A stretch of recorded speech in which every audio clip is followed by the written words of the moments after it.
let's actually look at the data science life cycle. So data science life cycle comprises of all of these steps. First, we have data acquisition. Then we have data pre-processing. After that, we will apply machine learning algorithms. Then we will evaluate the patterns which we get after application of these machine learning algorithms. And finally, we would have to represent or show the result. So let's start off with the first step, which is data acquisition. So as I have told you, in this present day and age, data is not structured. Data is unstructured and it is present in multiple formats, and this data comes from multiple sources.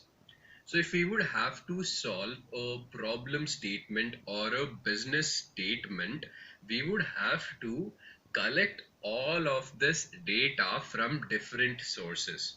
So as you see over here, so this PDF file might be coming from source 1, this Excel file might be coming from source 2, this document might be coming from source 3. So you would have to collect all of these data which are of different types, different formats, and you would collect them and store them at a central storage repository. So you can call this central storage repository as your data warehouse, where you're storing all of your acquired data. Now you acquired this data, but the problem is you've got multiple data sets or multiple data points, and all of these data points have different structure. So what you do is you integrate them into a single data structure. So what you do is, since all of these data files have different formats, you will integrate them in such a way that all of them would be of the same format, and that you will store in your data warehouse. So now after you have integrated your data, you can go ahead and find your target data. So whenever you're solving a problem statement or a business statement, you would have to keep in mind that not every data point is essential for you to solve your problem statement. So let's say over here in your data warehouse, you would have 100 files. Now out of these 100 files, only around 30 files would be important for you. Only these 30 files would have the essential information which would help you to solve the problem statement. So you will take only those 30 files, and those 30 files would be your target data.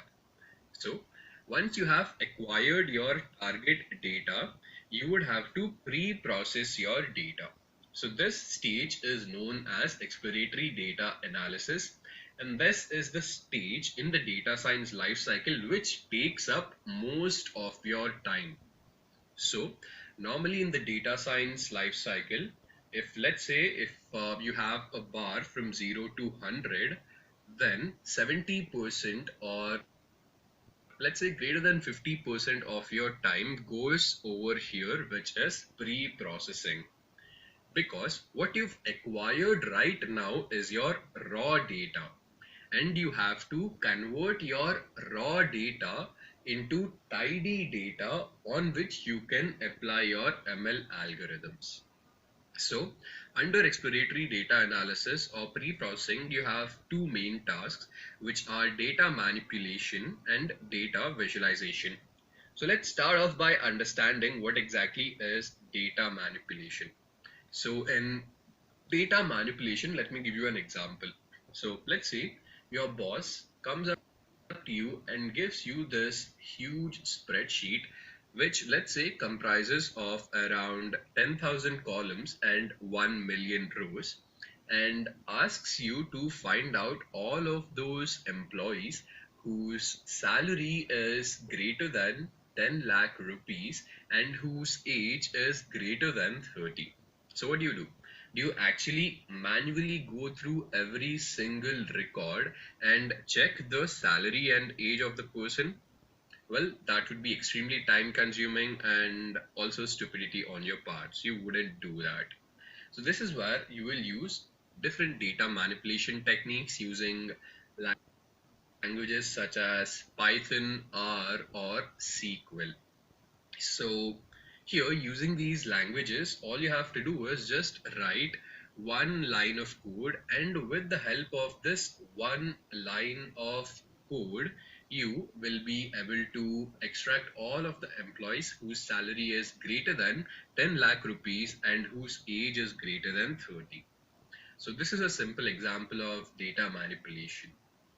Then we have data visualization. Now, again, if we take the same example of this huge Excel sheet, and if you're supposed to find out insights from this Excel sheet, so do you understand anything if you just look at the sheet? Obviously not, right? Because it's just a bunch of numbers or maybe a bunch of text which is present in this tabular data, and this is a huge data set.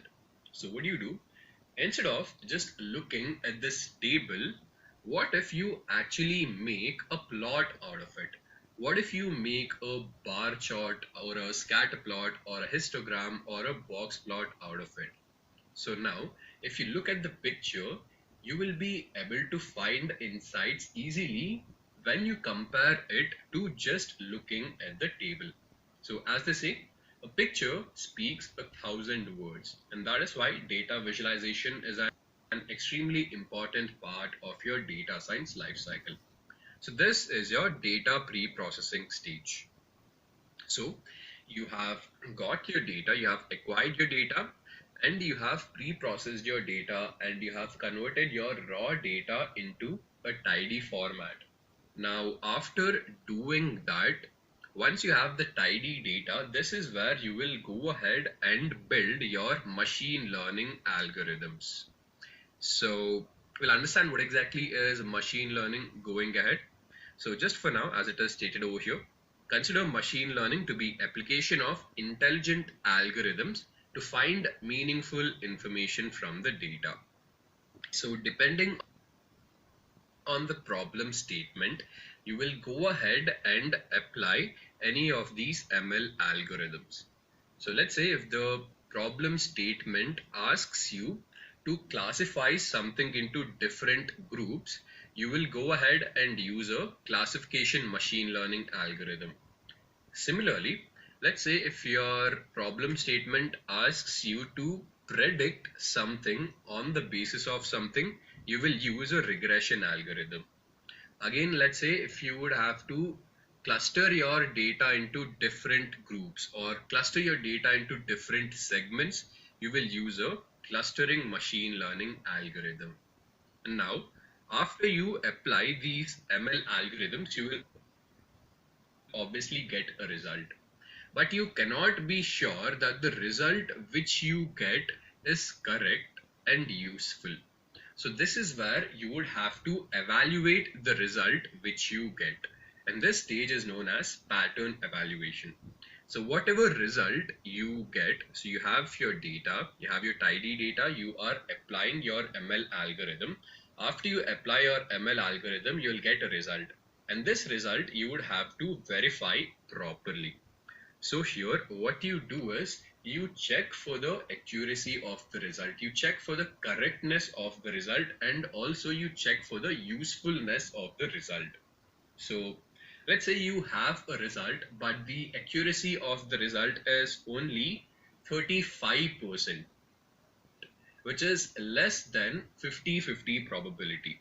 So you've built the model, you've done all of the hard work, but then again, your ML model gives you only a 35% accuracy. Now, which would mean that the model which you've built is extremely baseline and you would have to tweak it. So also, when I say the model which you've built has to give you useful results.